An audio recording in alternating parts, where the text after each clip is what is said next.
Welcome to Your Ink Story, a podcast exploring what humans have in common through the stories behind the body art folks wear. I'm your host, Ande Lyons, and I hope these ink-spirational short stories, sharing the heart behind tattoos, fascinate you and leave you feeling more meaningfully connected to humanity. This is Season 1, Episode 20, and our guest, Amy Fagan, shares two meaningful memorial tattoos representing the deep love and connections she had with her sweet kitty cat and with her beloved mom. These two precious pieces of body art turned loss and grief into a permanent and daily reminder of their forever love and their forever presence in her life. Welcome to Your Ink Story, Amy. I'm so delighted you're here to share your ink story. How you doing?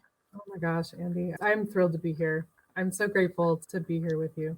Oh, I am thrilled to have you here. Listeners, I met Amy at a She Podcasts event in June and just fell in love with her work in the world and how she vibes and glows in the world.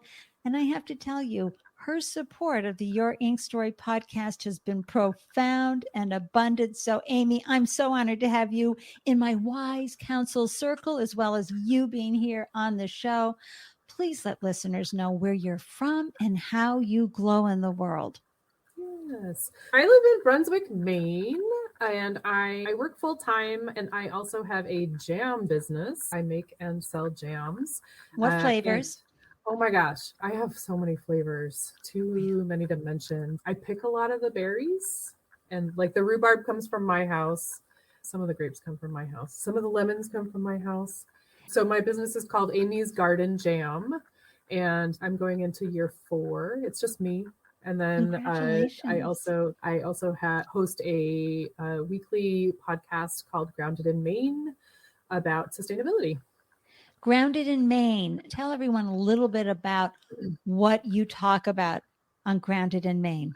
Sure. Grounded in Maine is an open conversation about how we show up for the world. I kind of go off the rails sometimes because it's fun. Because it's my podcast and there are no rules. But I love the stories of how people come to a place from not being sustainable or making the change, deciding to do something new and make changes in their lives to make a difference. And so I love those stories, but I also just love hearing what makes people proud to be doing these things that are sustainable. I had a lady on who was so thrilled to tell me that she makes her own broth, which is so cool. I love that. It doesn't seem like such a big deal, but you keep your vegetable scraps in a bag in the freezer, and then you just add water. Like it costs zero. It costs zero. Whereas if you buy it at the store, it's in a carton that's covered in wax. And so it costs like $5 a carton, and you can't compost it and you can't recycle it. You have to throw it in the trash. You're absolutely right, Amy. There's tiny little steps that we can all take to be sustainable, to do our little bit. I always love hearing how someone woke up one day or gave it lots of thought over years. What inspired you to wear body art? This is not the most inspiring story, honestly, but I lost my first cat. I can't remember. I want to say it was 2014, but I can't remember exactly. My sister got married in 2014, and the week before their wedding, we all got tattoos. We all got cat tattoos. No kidding. Why did everybody get a cat tattoo? They have lots of tattoos, and they were like, let's get cat tattoos. I'm like, okay, cool. So that was my first tattoo. And so we all did that together. It was not what I had planned. In what way? And tell us who decided what tattoo studio you were going to use. So my sister, one of her best friends is Melissa, and I believe you're speaking with Melissa soon. Melissa's fiance, Ryan Fleming, has his own tattoo studio in Portland, Maine called Sanctuary Tattoo, and he's amazing, and he fit us in. We all did it the same day. Wow. Wow. And how long did it take to have a cat tattoo put on? Was it an outline? Mine is an outline. It was not supposed to be an outline. That's how it was different. What was it supposed to be? I think in my head it was going to have, I think it was going to be an outline, but I was going to have like her name tattooed underneath it. And it hurt too much. And I was crying too much. And I couldn't stay still because it was on the back of my neck and it was just really, really painful. Oh, ouch, ouch, ouch. Well, fortunately, and folks, if you've listened to episode 18, you know the tattoo artist and firefighter and founder I interviewed, Jamie Salcedo, came out with a new project called Painless Picasso. So we can have more people getting tattoos by numbing the skin. Heck yeah. Heck I need to be in touch with him because I can only think I want imagine. another one. And then Cece in episode 17 said, I mean, he practically passed out. The tattoo artist had to spray him with water and maybe put Yeah, he was hot. Yes. And he just got all flushed and really, really hard.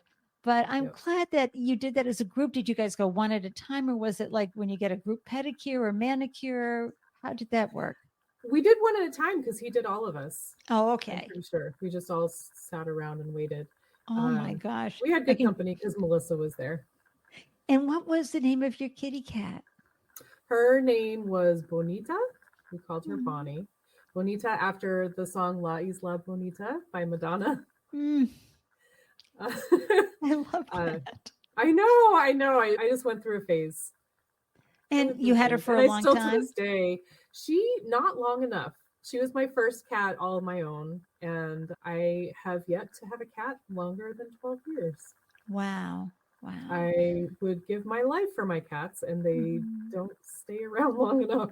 Oh. They see the vet every year. They get all their meds, and they don't get crap food. Mm-hmm. Well, it's our pets. They have their own life cycles as well. And it's so hard when a beloved pet crosses over the rainbow bridge. Right. And listeners, speaking of cat tattoos, hop on over to Tell Me Your Ink Story on Instagram. You can look at the feed, or you can just follow. And I'm always sharing either on Catterday, or on Insta stories, these incredible cat tattoos made by these artists that capture just even like the liquid in their eyes. They're so real. You want to reach out and pet them. It's hard to believe they're even on skin, right? And that makes it so personal. I'm so excited for listeners to see Amy's cat tattoo. And when you look at it, you'll probably giggle a little because you're like, oh yeah, she was just like, that's enough. I'm out of here. Hop on over to the Instagram feed so you can see the reel that I created for Amy's tattoos. And so then you got another tattoo, right, Amy? I know. What happened? Well, so that was 2014. In 2016, we lost my mom. And I'm sorry. That was, thank you. That was in January. And then on Easter, it was Easter Day in March, my sister's wife came to visit to check on me. They were living in North Carolina, maybe at that time. Yep. And she came to visit and make sure I was okay. And we went to see Ryan again, and we both got tattoos. The sweetest tattoo. Describe it to listeners. So it's a little they're little stick figures, two little girls with curly hair and holding hands, and both holding a little balloon that says mom. And it's on my chest. It's so precious. Where in your chest is it? It's on I don't know, in my left chest. Yeah. Listeners, it's so fun because while you're listening to the audio and I'm recording the audio, I'm also with a webcam so I can see my guests, and they're always showing me, you see right here. See, it's right here. And the balloon actually says mom here. It's really little. That ink actually has my mom's ashes in it. Right. Oh my gosh. Fanning self here. That really makes it precious. And listeners, did you know you could get a tattoo with a beloved's ashes in the ink? Amy, talk a little bit about how that works. Did you provide ashes to Ryan and Ryan mixes it in with a specific ink? I guess so. I Yeah. guess so. I mean, We're just it gonna was just 2 months after she passed, and we actually didn't get like ashes in an urn. We got them in a little velvet bag. Yeah. So I had it in my purse, and I just handed in my purse. I never even they're actually still in my purse. Yeah. 7 years later. Mom's with you wherever you glow. Aw. But he took them out and he did what he did. And Well, Melissa, if you're listening and listeners, Melissa's going to be on in a few more episodes, and we'll ask her to ask Ryan how he did that because I'm fascinated by that. And one of our friends, who actually one of the co-founders of She Podcasts, her daughter's ashes are in her tattoo, and I just think that's such a wonderful way to bring somebody really with you for the rest of your body's life. And listeners, let me know if you know anybody who has done this, that has ashes in their ink on the body art that they wear, or if you're thinking about it. And I may just have to do a special episode on ashes and ink so we can all learn about it. As a newbie tattoo person, bring to the podcast, Amy, this curiosity because I don't know the industry. And sometimes when someone's from the outside coming in and diving in, there's all these new questions to be asked and learned. And I know many of our listeners are new to the tattoo world as well and tattoo life. So they're learning right along with me. And why did you choose that part of your body for that beautiful tattoo for your mom? And I mean, the hair and the stick figures, it's just so adorable, everyone. I know. It's very sweet. I just wanted her to be close to me. And I had not the closest relationship with my mom. And I didn't appreciate her for everything that she was. And so I wanted to just make sure that she was nice and close to me for the rest of my life. Oh, that's so beautiful. I know relationships with parents can be a little challenging, but I'm sure that this is a wonderful way for you to honor your whole relationship and your whole experience with her and remind you going forward, right? What you may want to hold on, not just as her memory, but as what you learned from her. Yeah. Totally. Do you have plans for more tattoos? I know they're painful, but now that you know about painless Picasso. Yes, I have to find some of that for sure. Because I am thinking about another one. Do you think it'll be around food because you talk about sustainability around food, or now you're just going to keep Probably pondering not it? food. It might be a dog. Ooh. So, Amy, we talk about this a lot together on the Instagram feed, etc. What would you like to see change about the perception of tattoos? I think you're old enough to know that for many generations, people who had tattoos were not to be trusted, sketchy, could be in a gang, could be a biker. Right. What would you like to see change about how people view folks who have tattoos? I think that a lot of people have said on the podcast previously, just a lot of respect for the art and the meaning behind it. You know, it doesn't always mean what you think it means. And I think that tattoos, as one, I'm trying to remember the ladies, she has all the sayings in Russian, I think. Oh, right. That was Irina Jordan, Irina. episode 9, I believe. They have a lot of meaning and the touchstones, and it's something that you can, really like physically remember. Right.